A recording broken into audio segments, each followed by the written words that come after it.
안녕하세요. 리치고의 김기원입니다. 자, 오늘은 이제 거래 동향과 그리고 국토교통부에서 발표하는 거래량 데이터를 가지고 부동산 시장을 말씀을 좀 드리려고 하고요. 우리가 이제 시장의 흐름을 파악을 하기 위해서는 이제 수급을 보는 것도 굉장히 중요하고, 이러한 수급이 반영이 돼서, 그래서 매도와 매수의 힘 겨루기가 결과물로 나타난 게 거래량이죠. 그래서 거래량이 느는지 주는지를 파악을 하는 게 굉장히 또 중요합니다. 거래량이 는다라고 하는 것은 결국에는 매수하고 붙어서 거래량이 느는 거거든요. 그래서 시장의 에너지가 지금 굉장히 강해지고 있다는 걸 의미하는 거고, 거래량이 줄어든다라는 거는 결국에는 매수하려고 하는 사람이 줄어들기 때문에 시장이 거래량이 줄어드는 겁니다. 그래서 시장의 에너지가 줄어드는 거죠. 그래서 이 시장의 에너지가 어떻게 바뀌는지를 이제 거래 동향 데이터를 통해서 전국적으로 한번 살펴볼 거고, 그 다음에 이제 수도권 위주로 실제 실거래 데이터를 가지고 살펴보도록 할 텐데요.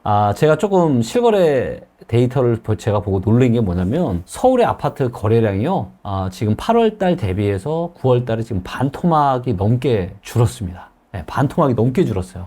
자세한 내용 제가 좀 이따 말씀드릴게요. 자, 먼저 이제 거래 동향 데이터를 가지고 제가 이제 말씀을 좀 드려보겠습니다. 자, 요게 이제 거래 동향 데이터고요. 요게 이제 X축이 이제 매매 거래, Y축이 전세 거래. 그래서 매매 거래와 전세 거래가 어떻게 움직이고 있는지, 어떻게 전주 대비해서 바뀌고 있는지, 느는지 주는지를 알 수가 있고요. 자, 보시면 한눈에 딱 눈에 띄는 게 세종이죠. 예, 세종은 굉장히 위로 많이 올라갔죠. 예, 위로 올라갔다는 얘기는 뭐예요? 전세 거래가 크게 늘었다라는 겁니다. 자, 이 보세요.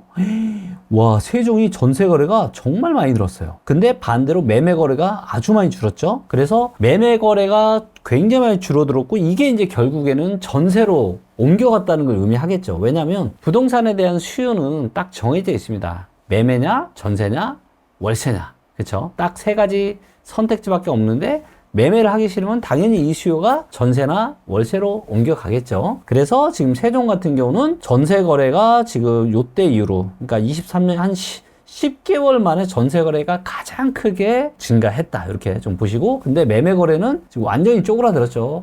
세종도 향후에 이제 좋아질 수 있는 지역인데 당분간은 좀 쉽지 않을 것 같고, 아마도 이제 옆에 있는 대전에 이제 요 공급량이 좀 같이 좀 감소하고 가격적인 메리트가 생기는, 아마 빨라도 한 내년 한 가을 연말 정도 될 것 같고, 어쩌면 조금 더 늦어질 수 있을 것 같은데, 일단 당분간은 내 집 마련하기 그렇게 좋은 시기는 아닌 것 같습니다. 자, 그 다음 강원도가 또 굉장히 밑으로 많이 떨어졌죠. 자, 밑으로 많이 떨어졌다는 거는 전세 거래가 이제 확 줄었다라는 겁니다. 전주 대비해서. 그리고 매매 거래도 살짝 줄었죠. 자, 그 다음에 울산도 지금 왼쪽으로 밑으로 많이 갔는데요. 이제 매매 거래와 전세 거래 둘 다 지금 좀 줄어들고 있다. 즉, 시장의 에너지가 조금, 울산도 좀 줄어들고 있다. 이렇게 좀 보여주고, 제주도 마찬가지고, 대구, 경북, 뭐 전북, 거의 대부분이 지금 밑으로 내려오거나 왼쪽으로 이렇게 가면서 전반적인 거래량이 지금 많이 줄어들고 있는 이런 상황이 펼쳐지고 있습니다. 자, 서울을 볼 텐데요. 자, 서울도 보시면 이제 매매 거래가 이때 많을 때가 이제 47.4였는데 지금 얼마냐면 12.6입니다.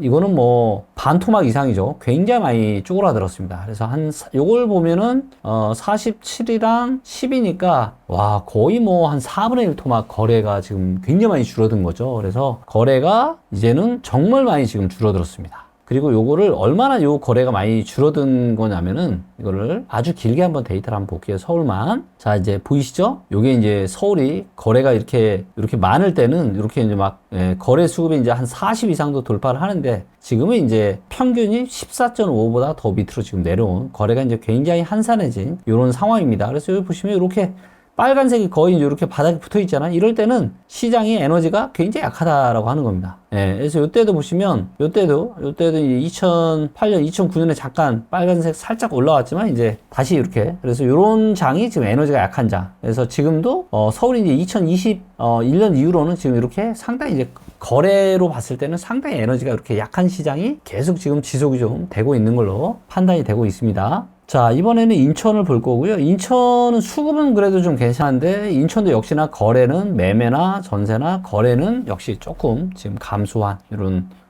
모습이 나오고 있고요. 자, 경기도 같은 경우도 이렇게 거래, 매매 거래, 전세 거래 다 줄고 있다. 그래서 지금 상당히 거래가 지금 많이 줄어들고 있다. 확실히 스트레스 DSR 2차 규제 영향이 확연하게 지금 거래량 데이터에서 확인이 지금 되고 있습니다. 그리고 3차가 시행되는 2025년 7월 달이 되면 아마도 시장에 대한 에너지는 더 약해지지 않을까 그렇게 판단하고 있습니다. 자, 이번에는 실제로 저희 리치고에서 매일 이제 실거래가를 집계를 하고 있거든요. 이거를 가지고 시스템을 만들어 놓은 게 있는데 이걸 가지고 설명을 좀 드려보도록 하겠습니다. 참고로 여기 이제 보시면 2024년 10월 27일 그래서 10월 27일까지 집계된 실거래가를 반영한 겁니다. 그리고 이제 요게 거래 계약일 기준이에요. 그래서 이제 한국부동산원은 이제 신고일 기준이거든요. 그러다 보니까 조금 차이가 있는 겁니다. 계약일 기준이에요. 계약일. 그리고 이제 보시면 이제 2020년 2월 20일 이후에는 계약 해제권은 다 제외를 했습니다. 계약 해제권은 다 제외한 거 참고하시면 됩니다. 자, 이제 시장 이제 2021년 이제 10월 달에 고점을 찍고 22년부터 이제 시장의 변곡점이 큰 대변곡점이 시작이 됐었는데요. 자, 이제 보시면 요게 이제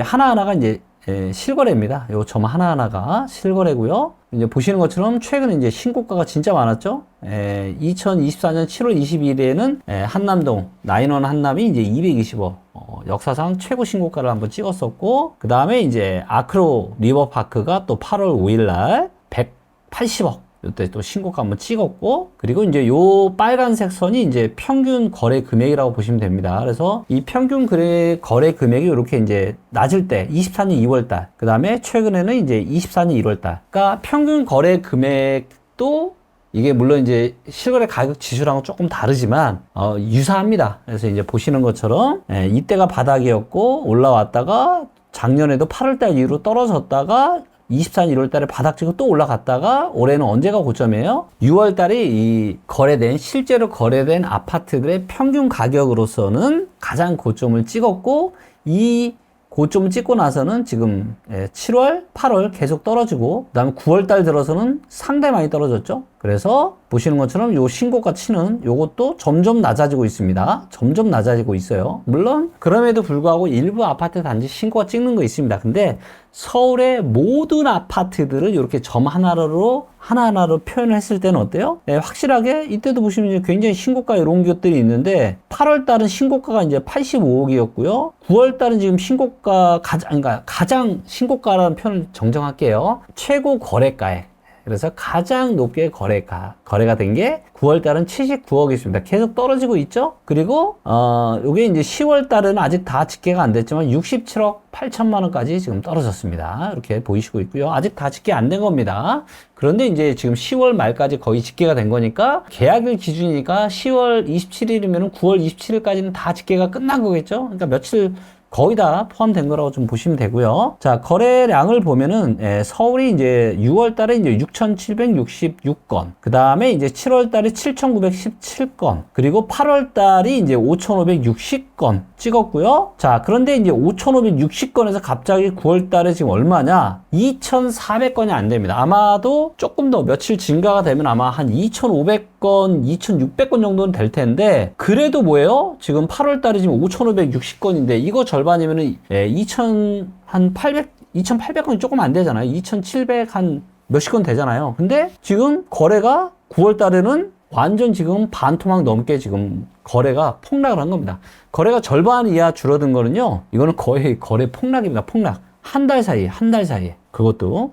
자, 이런 일이 최근에 있었나요? 없었습니다. 한 달 사이 이렇게 거래가 반토막씩 난 거는요, 최근에 없었어요. 자, 그렇다는 얘기는 뭐예요? 9월 달에 이 거래 감소에 확실하게 영향을 미친 요인이 있었다라는 거죠. 그게 바로 뭐예요? 대출 규제 스트레스 DSR이라는 겁니다. 그래서 스트레스 DSR로 인해서 지금 9월 달에 매매 거래가 확실하게 지금 줄어들었다라는 게 데이터로 지금 확인이 되고 있습니다. 자, 이번에는 그리고 이제 전세도 제가 전세 거래도 또 데이터를 좀 보여드리도록 할게요. 자, 이제 전세도 요게 보시면 요 이제 막대 그래프를 좀 보시면, 요게 이제 전세 거래 같은 경우는 이제 23년 2월 3월에 이제 가장 고점을 찍고 떨어지다가 잠깐 올라갔다가 이제 올해 한 4월 달부터 조금씩 다시 전세 거래가 줄다가 지금 이제 보시면 24년 9월 달에 거의 다 거래가 집계가 됐거든요. 그런데 서울의 전세 거래가 완전 지금 지난 요게 이제 22년 1월 달부터니까 가장 작은 전세 거래가 지금 찍혔습니다, 여러분들. 이걸 제가 시간을 좀 늘려볼까요? 이거를 2020년부터 한번 볼게요. 전세가 진짜 많이 줄었네, 거래가.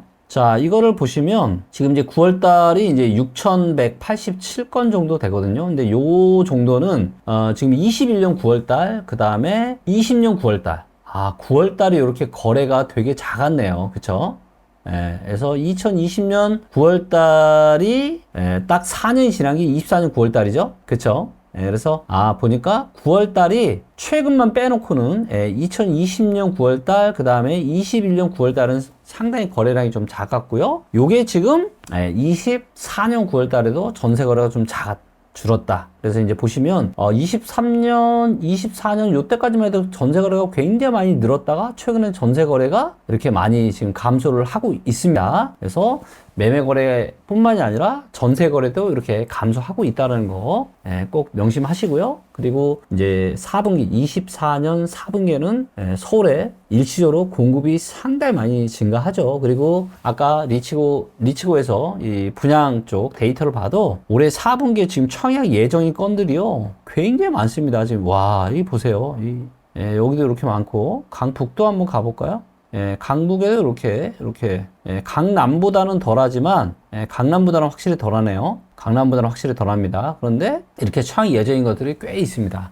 그래서 올해 4분기에는 이제 공급도 늘어나고 이제 청약 이 물량도 좀 많아지고 한다라면은 아마도 시장의 안정세가 점점 더 좋아지지 않을까 생각하고 있고요. 자, 이렇게 해서 부동산 시장의 수급도 살펴봤고 그다음에 거래 동향과 그 다음에 실거래가를 집계한 거래 데이터까지 살펴보았습니다. 그래서 시장의 에너지는 분명히 지금 대출 규제의 영향을 확실하게 받고 있다는 게 데이터로 확인이 되고 있고요. 그런데 문제는 뭐냐? 내년에 지금 7월 달부터 3차가 시행될 예정입니다. 그래서 스트레스 DSR 3차까지 시행되는 내년 7월 달에 오게 된다면 아마도 대출을 끌어다가 더 쉽지 않을 거죠. 그래서 결국은 수요가 더 줄어들 가능성이 있습니다. 그래서 정말 이제 부동산 시장이 앞으로는 점점점 뭔가 대출을 끌어다가 시장에 군부를 떼는 게 쉽지 않아지는 이런 상황들이 오고 있다는 거 꼭 명심하시면서 부동산에 대한 의사결정 하시면 좋겠습니다.